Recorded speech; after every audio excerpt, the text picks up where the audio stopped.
Bonjour amigos, welcome, and this is BlitzBoyHD.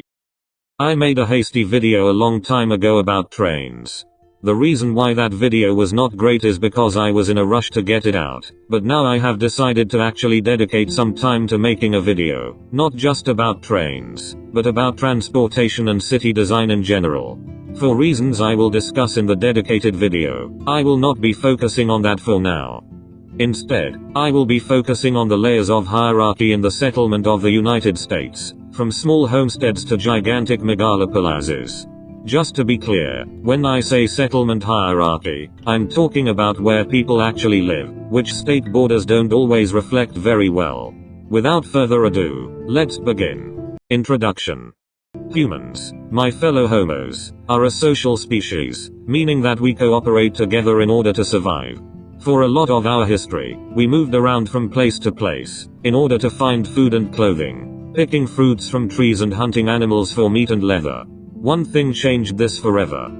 Farming. Instead of searching for plants wherever we go, we planted them into the ground, and instead of hunting for animals, we domesticated them. By consequence, we had to remain still, now having a permanent settlement, built around the farmlands.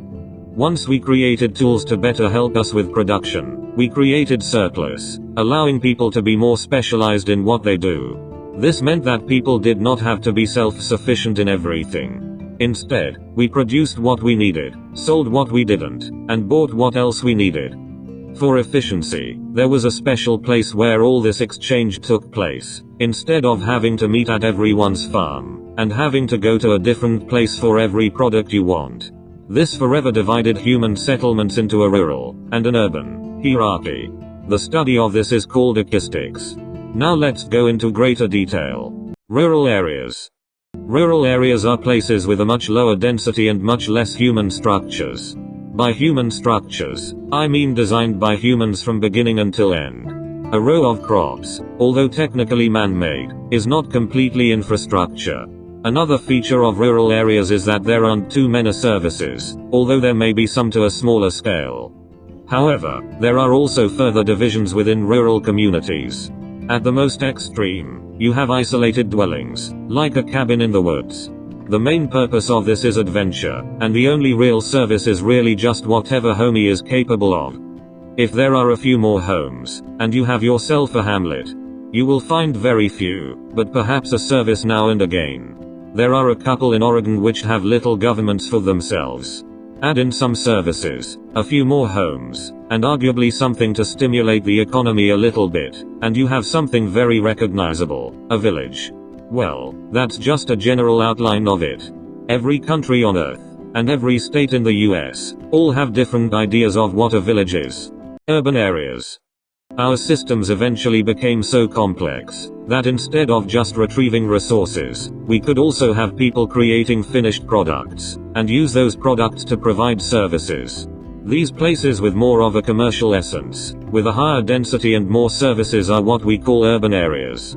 Each urban area typically has their own government, earning it the name municipality.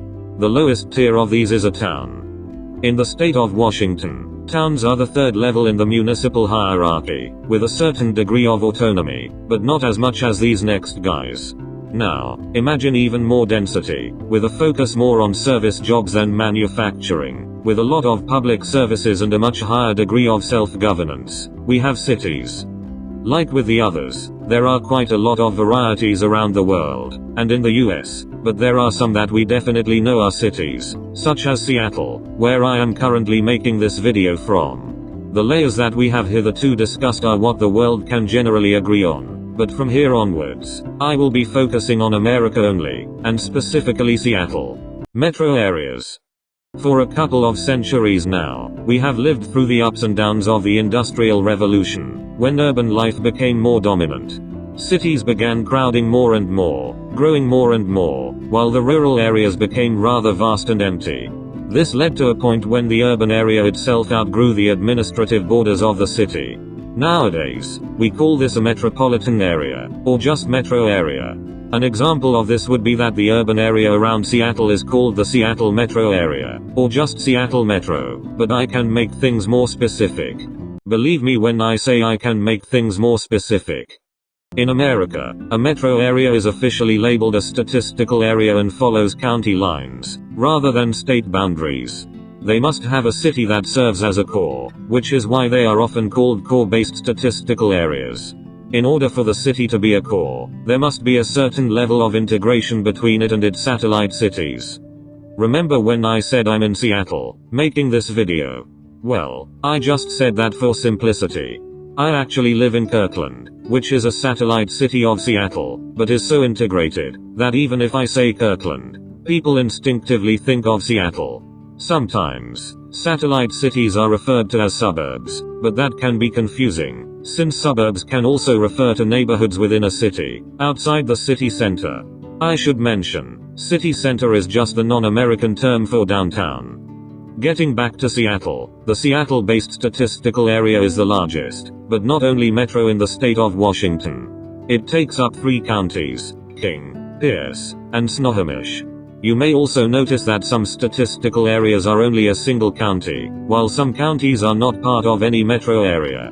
Additionally, 2 counties, Clark and Skamania, are part of the Portland-based statistical area. This is an example of a metro area saying whatever to state boundaries. At least we know that metro areas in the US are defined as core-based statistical areas, but I can make things more specific. Believe me when I say I can make things more specific. If the main city of a statistical area has a population of over 10,000, but under 50,000, it is in addition, a micropolitan statistical area, and if the number is higher than 50,000, it is a metropolitan statistical area. The Seattle-based statistical area is an example of a metropolitan statistical area. If you look around the state, you can find examples of micropolitan statistical areas as well. We're not done yet. Sometimes 2 or more metro and micropolitan areas will have enough of a connection to make them into a combined statistical area. Here is a map showing the Seattle metropolitan area, and the Seattle combined statistical area. Most US metropolitan areas are part of a combined statistical area, but not all, like San Diego for example. Sometimes, the difference between a city proper and its metropolitan and combined statistical areas can be very huge. To take an example, Seattle is only the 18th largest city in the US, but has the 15th and 14th largest metropolitan and combined statistical areas respectively. We're not done yet. Sometimes, a metropolis and another metropolis will have a lot in common, due to them being so close. It may be difficult to see them as different urban areas due to their commonalities and linkage. The metro areas of Seattle, Portland and Vancouver make up the Cascadia megalopolis. Within America, they are usually referred to as megaregions. There are 11 of these in the US, which have very strong links within them. The Cascadian cousins have a lot in common, due to their close proximity, but also the amount of shared geographical features, which has also resulted in very similar cultures, irrespective of state and national borders. All of this may seem rather simple, but I can make things more specific. Believe me when I say I can make things more specific. Subscribe so you don't miss out when I make things more specific. But that's enough for this video. In my next video on this show, I will discuss another big feature of human settlement, transportation.